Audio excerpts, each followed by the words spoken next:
Mes bien chers frères, qu'as-tu à regarder la paille dans l'œil de ton frère, alors que la poutre qui est dans ton œil à toi, tu ne la remarques pas? L'homme bon tire le bien du trésor de son cœur qui est bon, et l'homme mauvais tire le mal de son cœur qui est mauvais. Mes chers amis, l'Évangile nous montre avec une force hors du commun que avant de regarder ce qui ne va pas chez l'autre, il faut commencer par se mettre devant le Seigneur, mettre son cœur à nu devant le bon Dieu. La méchanceté des hommes, la médisance, la calomnie, toutes ces choses qui sortent de la bouche de l'homme sont le fruit d'un homme qui se tourne que sur lui-même, qui regarde soi, mais qui ne regarde pas le bon Dieu. Et bien sûr, qui se compare à d'autres. Et comme quand on se regarde soi, on ne voit pas ce qui va mal en soi. On se prend comme référence, et nécessairement quand on voit ce qui ne va pas chez l'autre, eh bien on lui dit. Et souvent d'ailleurs, on reproche souvent aux autres ce que nous-mêmes nous sommes en train de faire. Et Jésus nous dit le remède efficace à toute la méchanceté. C'est d'abord se regarder devant le bon Dieu. On ne peut pas se prendre comme référence. Dieu seul est, et nous sommes tous redevables de Dieu. S'il y a tant de méchanceté dans le monde, y compris dans les plus hautes personnalités, même de l'Église, quand on voit ce qu'on voit, ce qu'on entend, on peut effrayer. Mais Jésus l'a déjà dit dans l'Évangile. Ne vous effrayez pas.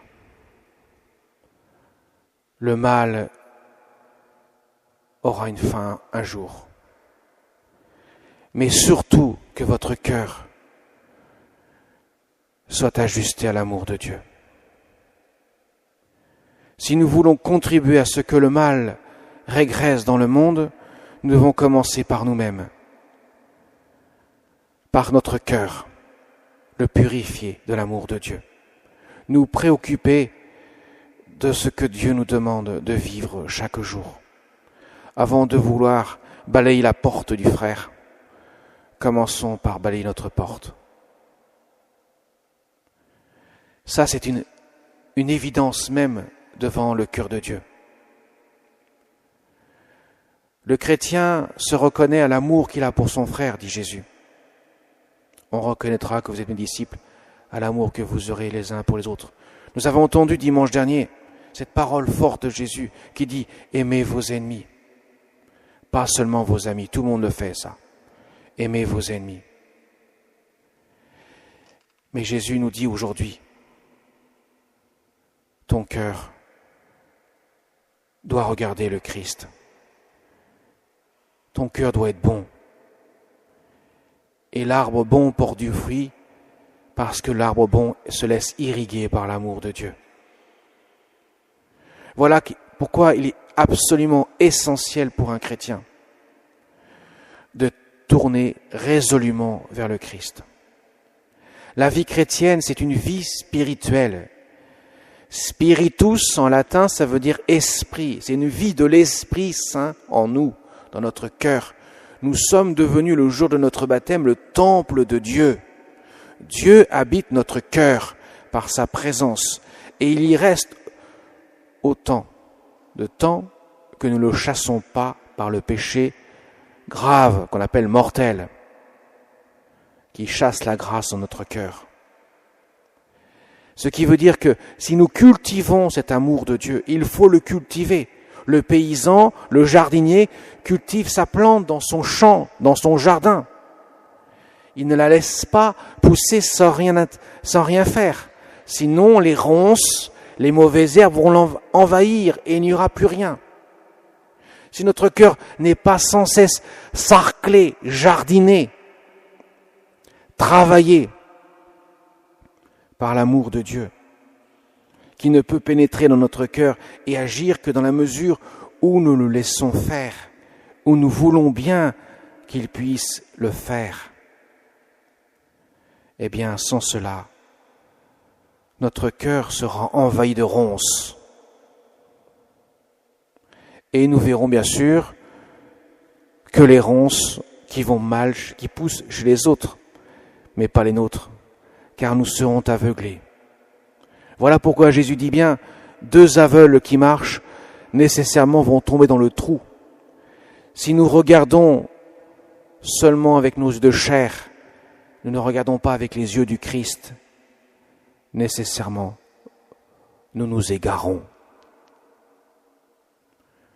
Et cela révèle tous les scandales que nous pouvons voir dans le monde, qui entachent le cœur des hommes, révèlent du même coup que les hommes ne sont pas tournés vers Dieu. Sainte Thérèse de l'Enfant Jésus disait « Une âme qui s'élève, élève le monde ».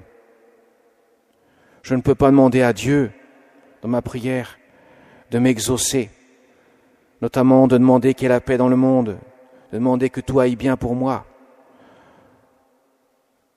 Mais si mon cœur s'éloigne de lui, ou si mon cœur est déjà loin de lui, parce que je n'ai pas entretenu cette relation d'amour avec lui.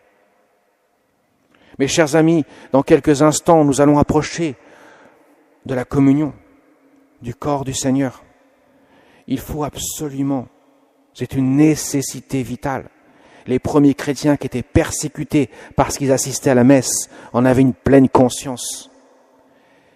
Ils ne redoutaient même pas d'aller à la messe, de savoir, tout en sachant qu'ils pouvaient être persécutés, mis à mort.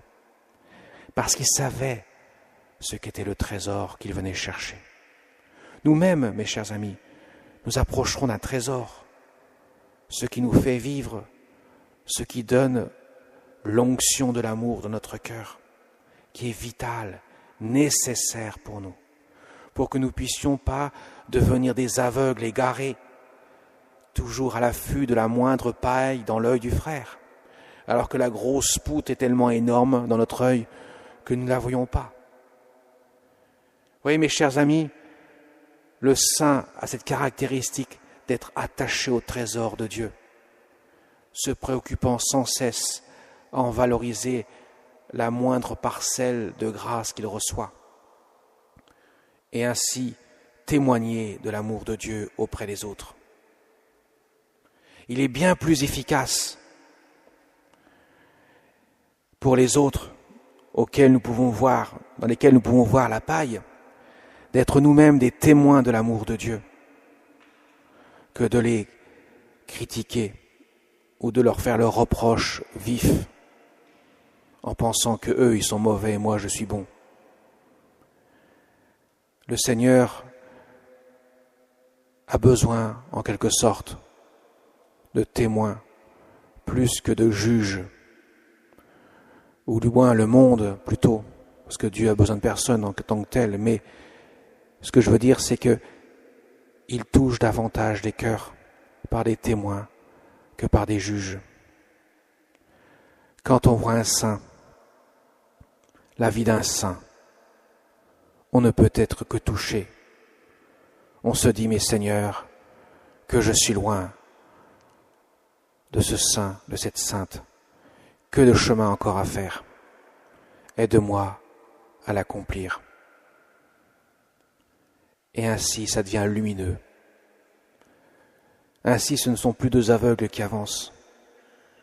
C'est les yeux de Dieu que je perçois. Et ainsi, je perçois que dans mon cœur, j'ai beaucoup de chemin à faire. Et pas seulement mon frère, mais moi aussi. La Vierge Marie, qui est notre Mère du ciel, quand elle vient voir ses enfants sur la terre, à Fatima, à Lourdes, elle ne critique même pas les gens. Elle leur dit, priez mes enfants, il y a tant d'hommes, de femmes, de pécheurs qui se tournent, qui retournent leur cœur contre Dieu, qui ne suivent pas le chemin de l'amour que mon Fils a donné. Elle nous invite à la pénitence. À Lourdes, elle dit pénitence, pénitence, pénitence. Elle dit aux enfants de Fatima de prier pour la conversion des pécheurs. Au lieu de critiquer la Vierge Marie, nous invite toujours à nous tourner vers Dieu. Elle-même pourrait faire l'homélie en quelque sorte, pour nous dire ce que Jésus dit dans l'Évangile. Et ces enfants, ces petits-enfants, au cœur simple, accueillent la parole de la Vierge Marie. Et par leur témoignage, touchent les cœurs des pécheurs. Par leur témoignage de vie, permettent à la paille du frère de tomber, bien plus que les reproches que l'on pourrait leur faire. Voyez mes chers amis, s'il y a quelqu'un à qui vous avez envie de le reprocher quelque chose, sa paille dans son œil, commencez par vous dire, est-ce que dois-je pas me convertir avant tout?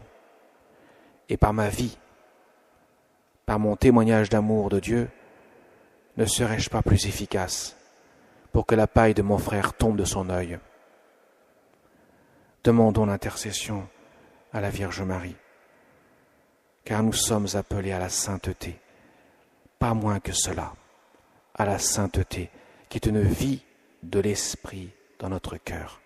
Amen.